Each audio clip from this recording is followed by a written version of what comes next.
It is Tuesday. This is actually Nancy's house.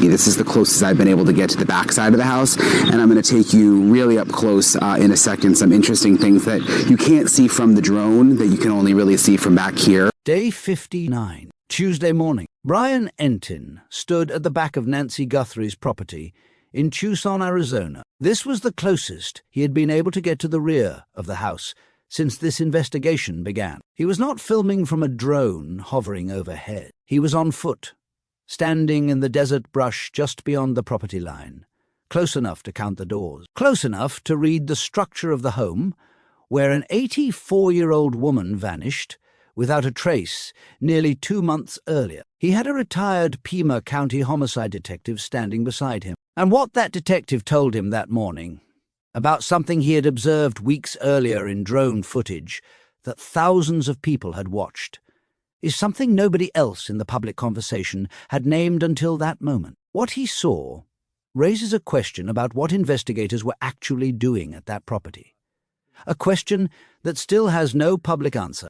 Today marks day 67 since Nancy Guthrie was forcibly taken from her home in the Catalina foothills neighborhood of Tucson. 67 days since the doorbell camera at her front door was tampered with in the early hours of February 1st. 67 days since her pacemaker application went offline at 2:28 in the morning, marking the moment she left the reach of her phone in the dead of a desert night. 67 days since her family arrived at the house to find an immaculate interior, a propped open back door, and blood on the front porch. And still no arrest, no named suspect, no confirmed sighting, no publicly acknowledged forensic breakthrough. What is dominating the conversation around this case right now is the ransom notes. Multiple communications claiming to hold Nancy or claiming knowledge of her whereabouts have surfaced and circulated in the media and across online communities. Savannah Guthrie, speaking publicly in her first interview about her connection to this case, said she believes some of the notes she personally responded to were genuine. She was equally clear that many of the communications circulating are not real, that people are fabricating contact for reasons ranging from reward money to attention. I think most of them, it's my understanding, are not real, and the 2 notes that we received, I tend to believe those. The FBI has not publicly verified any specific communication as confirmed contact from whoever actually took Nancy. The standard for verification in these situations is specific and demanding. Proof of life. Details only the responsible party could know. A communication thread that holds across multiple exchanges without contradiction. None of that has been publicly confirmed as met by any of the notes that have surfaced to date. That uncertainty, the hovering question of whether anyone is still communicating, whether Nancy is alive to be communicated about, whether the reward has simply attracted fabricators testing their luck, has consumed most of the analytical bandwidth around this case over the past week. It is understandable. It is the most emotionally urgent open question. But while that conversation has been running, something that happened 8 days ago has been sitting largely unexamined in the public record. Something said on camera on day 59 by a man who spent his career working violent crimes in Pima County, this exact jurisdiction. Something he observed in footage that was publicly broadcast, that thousands of people watched, that reporters and retired detectives and online investigators combed for anything they might have missed, and none of them named it. Not in any article, not in any commentary, not in any analysis that surfaced in the public conversation. Day 59 was Tuesday, March 31st, 2025, 7 weeks into the investigation. Brian Entin was still in Tucson, still on the ground, still working sources, still physically present in a neighborhood that national media had largely departed. That morning, he reached a position he had never reached before in this investigation. The back of Nancy's property, on foot, on the neighboring side of the private boundary line, close enough to see the actual structure of the rear of her house from ground level. He had built the relationships with neighbors in the weeks prior that made that access possible. And what that position showed him, and what the conversation that followed revealed, added something to this investigation that no aerial footage and no prior broadcast had before. He introduced the retired detective who had come to meet him there. The investigation, that there were no signs of an assault inside Nancy's house. And the way it was described to me is that some rooms were actually immaculate. That word carries weight in a case where an 84-year-old woman was forcibly removed by what multiple experts believe was a coordinated team operating in the early hours of the morning. Immaculate rooms. And it maps exactly to what Savannah described in her first public interview, that when her sister Annie and Annie's husband Tommaso arrived at the house the morning of February 2nd, they could not immediately understand what had happened. The house looked normal. They thought initially there had been a medical episode. Maybe paramedics had come in the night and taken Nancy out through the back, because the back doors were propped open and the interior itself offered no obvious explanation. The ground-level view on day 59 corrected something Entin, and most people watching this coverage, had assumed for weeks. He had believed, as the aerial drone footage had suggested, that the back of Nancy's house had sliding glass doors. Standing there close enough to read the actual structure, he corrected himself publicly. There are 3 separate doors at the rear of the property, none of them sliding glass. One sits beneath a covered overhang on one side of the outdoor patio area, fitted with glass panes across the upper portion. A large glass panel nearby, which multiple observers had described as a sliding door from the drone footage, is a fixed window. The second door, on the far side of the outdoor living area, is fitted with a screen. That screen door is the one Entin was specifically told had been propped open when Annie and Tommaso arrived, not left slightly ajar. Propped, and beyond the main house, connected to the property at the far end, is the entrance to the casita, the small guest structure that forms part of the complex. 3 distinct rear access points. None of them, according to any public statement issued by the Pima County Sheriff's Department, showed evidence of forced entry. The Pima County Sheriff's Department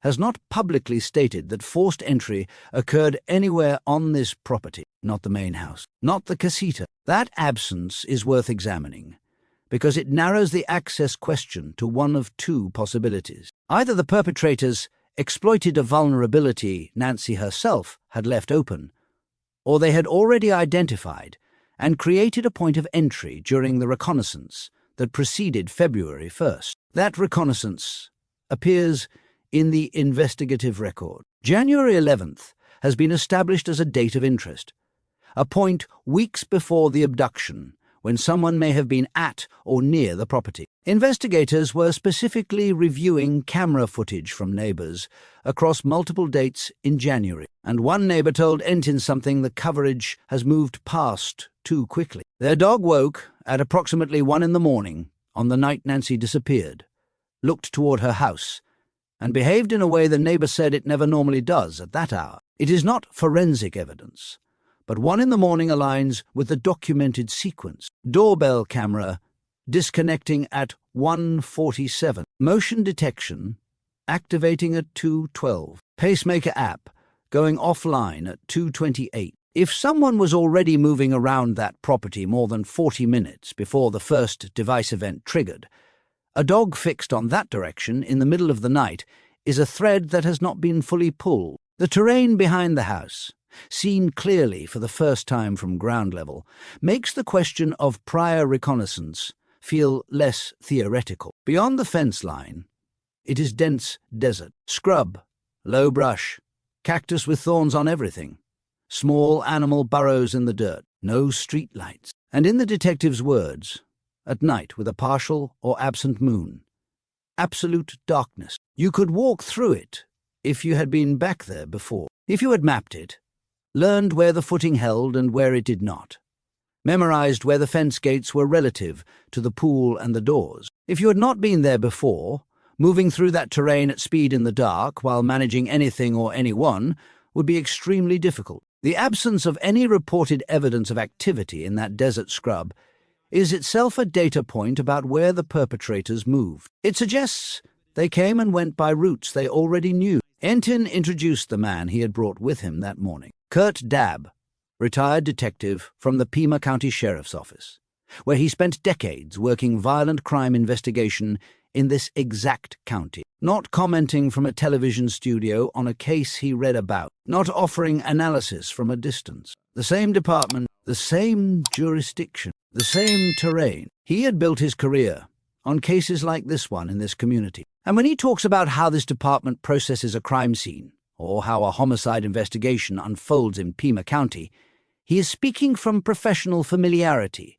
that is categorical rather than comparative. Dab had never been to the back of Nancy's property before that morning. He stood there, looked at the doors, looked at the brush, and in the course of that conversation told Entin something about the early drone footage from this investigation that Entin himself described on camera as something he had never heard anyone say before, something that nobody else had publicly named. Entin asked him directly, "What did you notice when you watched the early drone footage?" Dab placed it specifically in time. Early on in the case, his estimate was within the first week, or possibly the second. The FBI had returned to the property. The specific visible purpose of that return visit, as he observed it in the drone footage, was to remove cameras from the roof of the house, and he believed also from the pool house. They were taking the cameras off the roof of the house and I think the other pool house. Those cameras were not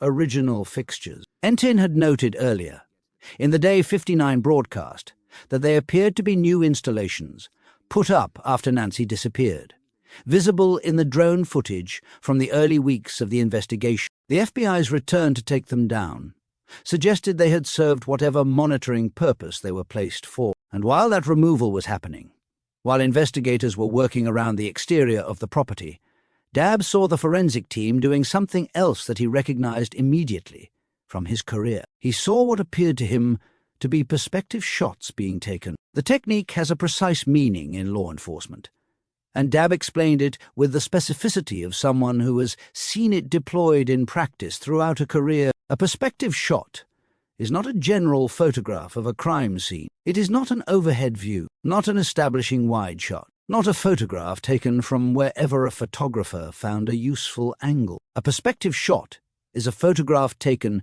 from the exact physical position a specific subject occupied at a specific moment in an incident, at their height, at their angle, along their line of sight. Saw forensic investigators taking photographs, and what appeared to be to me was perspective. The photographer stands where the subject stood, and from that exact location at that exact orientation, they capture what that person would have been able to see, what was in their field of view, what was accessible to their vision, what the geometry of the scene looked like from the position that person occupied during the moment of the event being reconstructed. The purpose is documentary. These photographs become a permanent part of the forensic record. They do not interpret. They do not argue. They document spatial reality from a specific confirmed location, establishing with photographic evidence what was and was not visible from a given point in a way that can be presented to a grand jury, to a civil court, to a review board, or to a jury in a criminal trial without requiring a witness to describe it. The clearest and most common application of this technique, and the one Dab used to explain it, is officer-involved shooting reviews. When a law enforcement officer discharges their weapon, the investigation that follows involves returning to the scene. Forensic photographers come. Prosecutors or their investigators come. Review personnel come. The officer is asked to identify the exact position they occupied when they fired. They return to that position. A photographer steps behind them and documents the scene as the officer would have seen it from that exact spot. What was directly in front of them? What was to either side within their realistic visual range? Whether the threat they reported was visually accessible from the confirmed position. Whether the distance, angle, and spatial geometry of the scene are consistent with the officer's account of what they saw and did. Those photographs become part of the administrative review,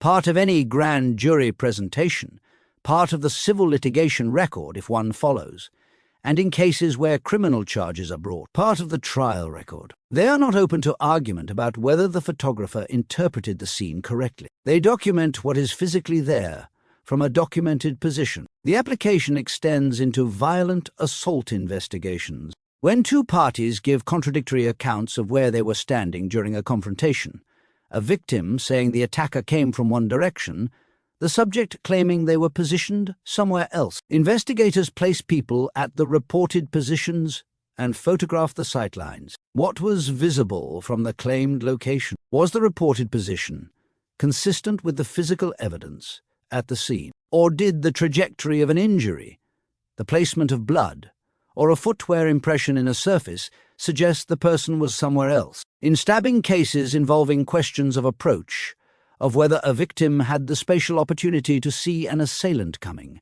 of whether the angle of entry into a room is consistent with the account given, perspective photographs document the geometry of the encounter in a way that physical description alone cannot. The evidentiary value of this kind of positional documentation has been proven in cases that went to trial, and in cases where it prevented injustice before a trial concluded. There is a documented case in New York, a 1994 shooting in Queens, where crime scene reconstruction through positional analysis and bullet trajectory work conducted nearly 3 decades. After the fact by a forensic science team from NJIT placed the actual shooter at a location within the building that was irreconcilable with the confessions extracted from 2 men who had been convicted. Those confessions had placed the men at positions that the physical evidence, when properly reconstructed, showed were geometrically impossible given the confirmed bullet path and the confirmed position of the victim. 2 men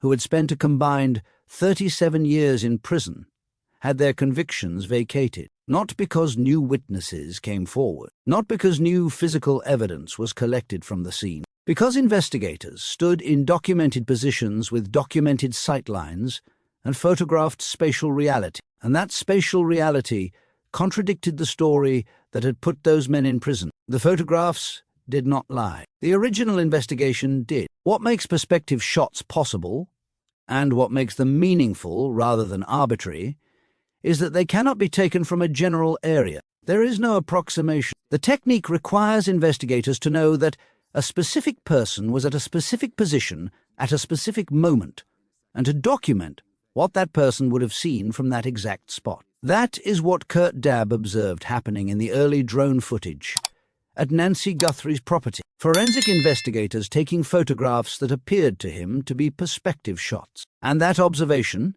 delivered on camera on day 59, introduces something into this investigation that has not been publicly discussed. If perspective shots were being taken, then investigators had identified a specific position that a specific person occupied during the events of February 1st or the early morning of February 2nd. The technique does not work without that specificity. You cannot photograph a perspective from an approximate location. You have to know where someone stood. So, whose position was being photographed? And how did investigators determine that position with enough precision to document it forensically? The most common application is documenting the position of a law enforcement officer involved in a shooting. That does not apply here. The next most common is documenting the position of a victim or a suspect during a violent encounter when physical evidence has established where that person stood. Blood patterns, impact marks, shoe impressions, shell casings, trajectory analysis. Any of those can place a person at a specific location with forensic certainty. And once that position is established, photographing what that person would have seen from that spot becomes part of the evidentiary record. In Nancy Guthrie's case, there are no public statements confirming what physical evidence was recovered from inside or outside the home. The Pima County Sheriff's Department has not detailed forensic findings. The FBI has not issued a public summary of scene processing results. What is known comes from limited sourcing. Blood was found on the front porch. The interior was mostly clean, with some rooms described as immaculate. There were no signs of assault inside. The back screen door was found propped open. If blood evidence on the front porch established a specific position where someone stood, or where Nancy was when she was injured, perspective shots from that position would document what was visible from there. Sightlines to the street, to neighboring properties,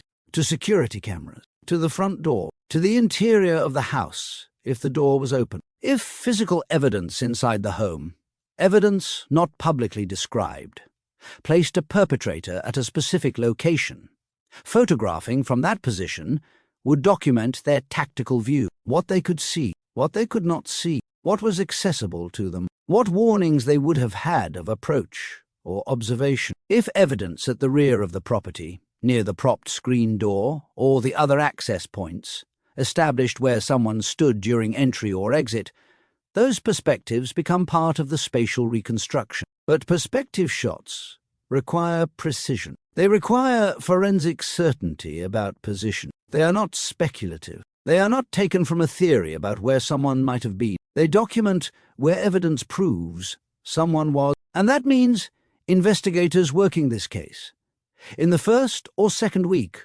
after Nancy disappeared, had already developed a forensic understanding of specific positions occupied during this incident, with enough certainty to photograph what was visible from those exact spots.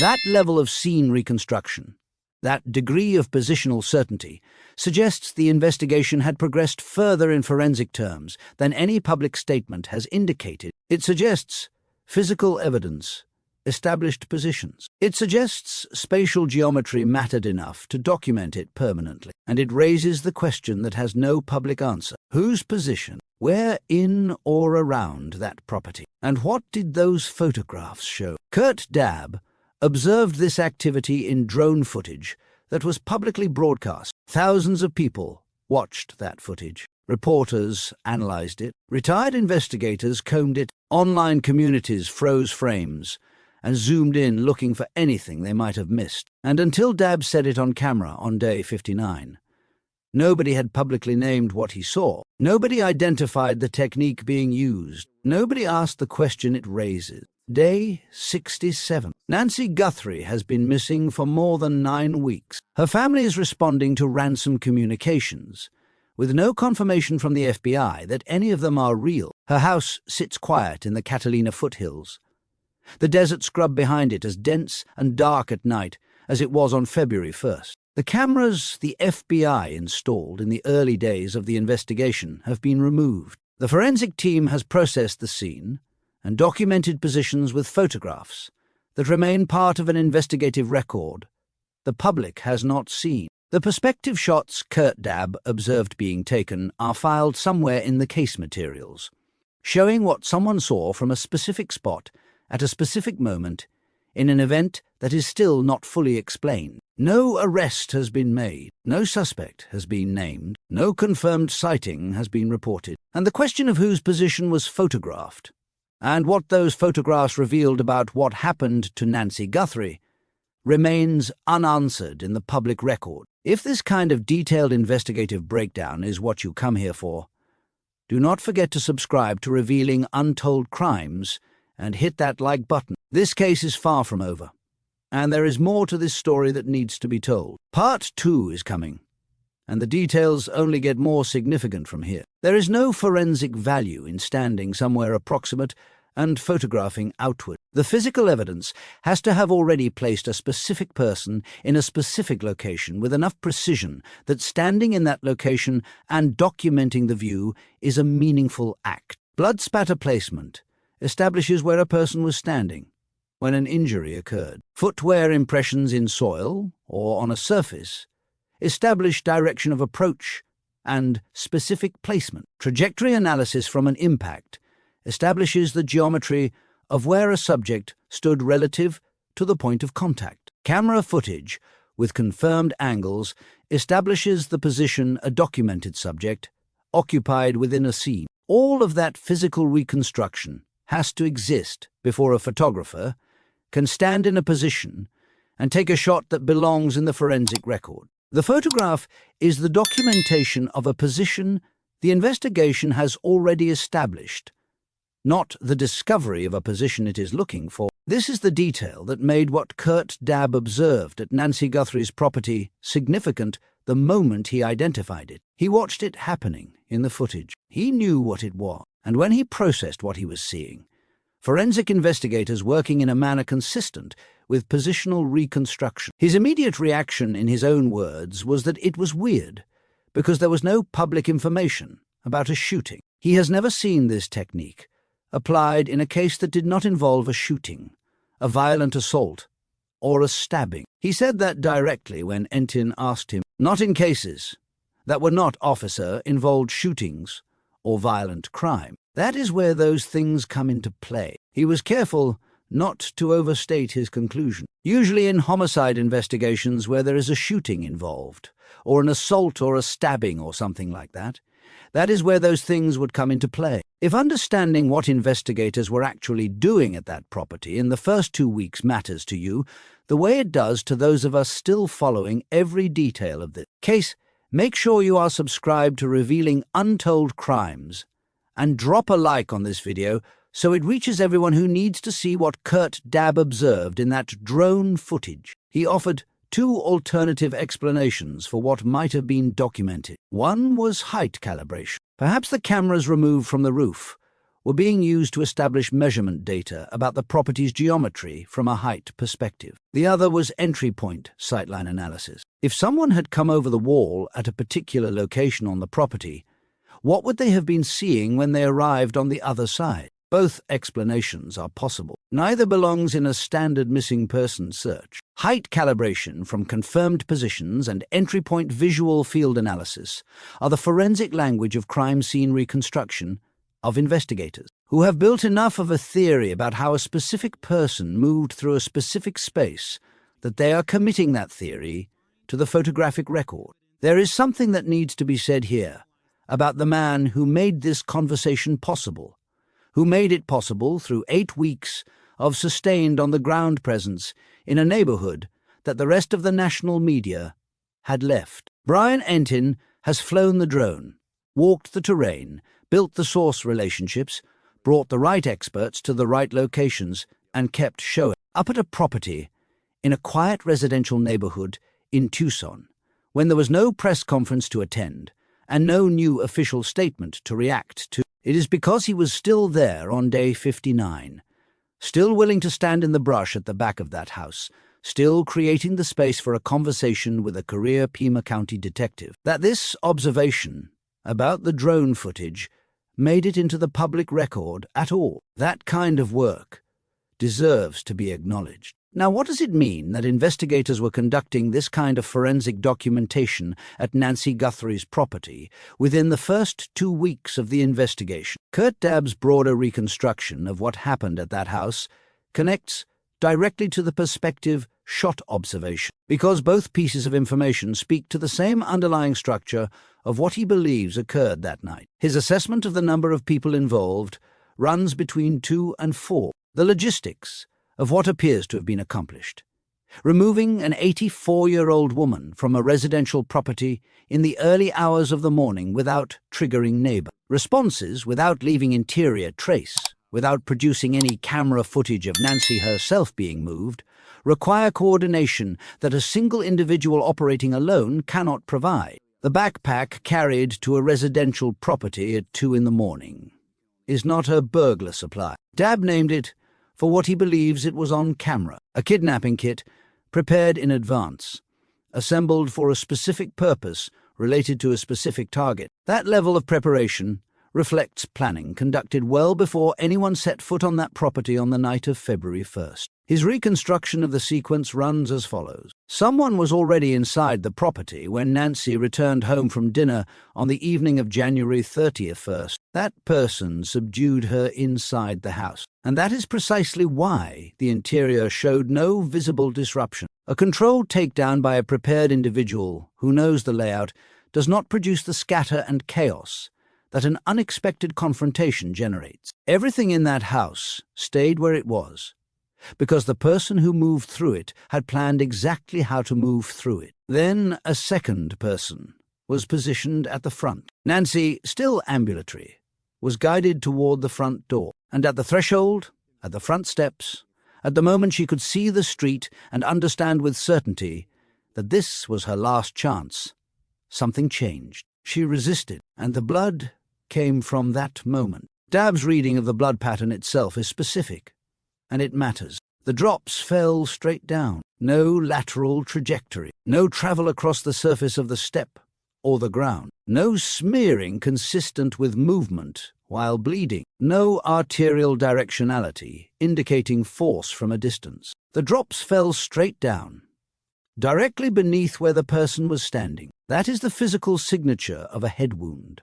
or a nasal injury in an upright stationary person. Blood falling vertically from the point of impact, pooling directly below without lateral spread. It is not the pattern of a struggle sustained across a space or a body being dragged. It is a single contained moment of violence at a fixed point. A person standing at the front door. A strike. Blood falling straight down beneath them. Then movement out of the frame to a vehicle into the darkness. That vehicle.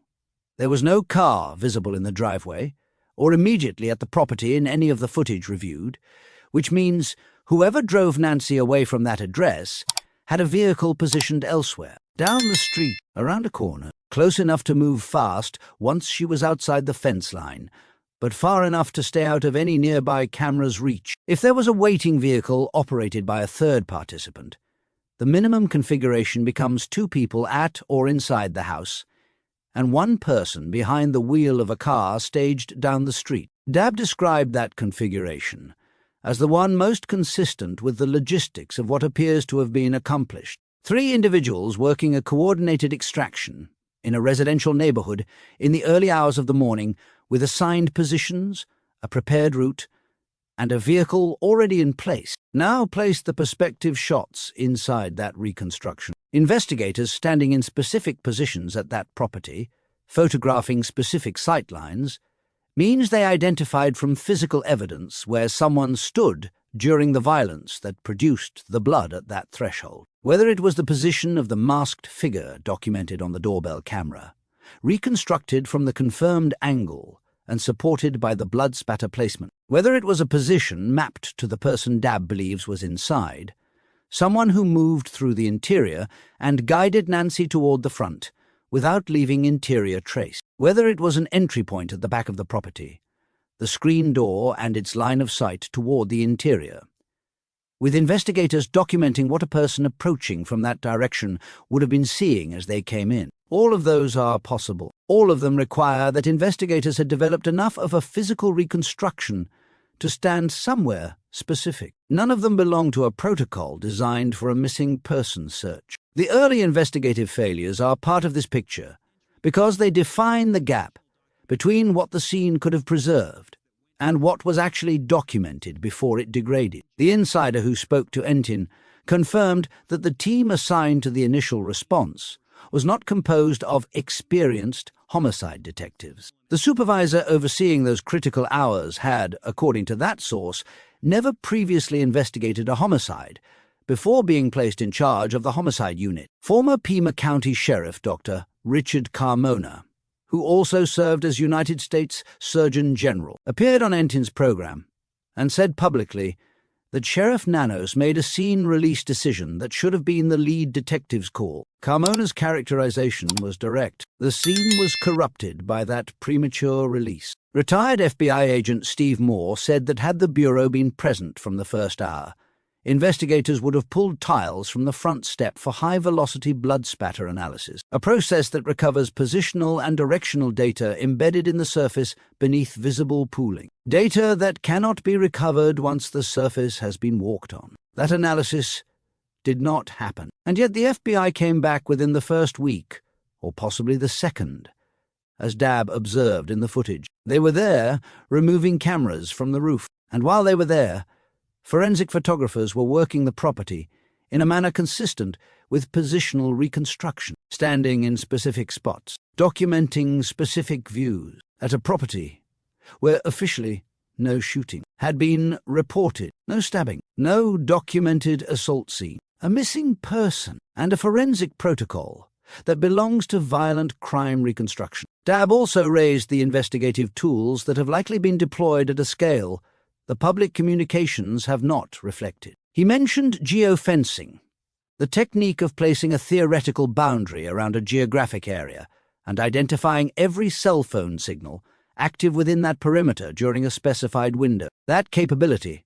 applied around the 2-mile radius of Nancy's neighborhood in the hour before and after the device timeline, should theoretically identify any phone that was present and active. You put up a theoretical fence around an area, around this 1 or 2 mile area, so you can see what cell phones were being used at that time. The fact that no one has been publicly placed at the scene through that method, if it was applied, either means it was not applied, or it produced results consistent with the jammer theory that has circulated in the community. A cellular jammer can be purchased legally in some markets and used to suppress signal activity within a limited radius. If one was active near that property in the early hours of February 1st, geofencing data from that area may have a hole in it that corresponds precisely to the timeline. That is a detail, Dab raised as a possibility, not a confirmed fact. But in the context of a crime this well-planned,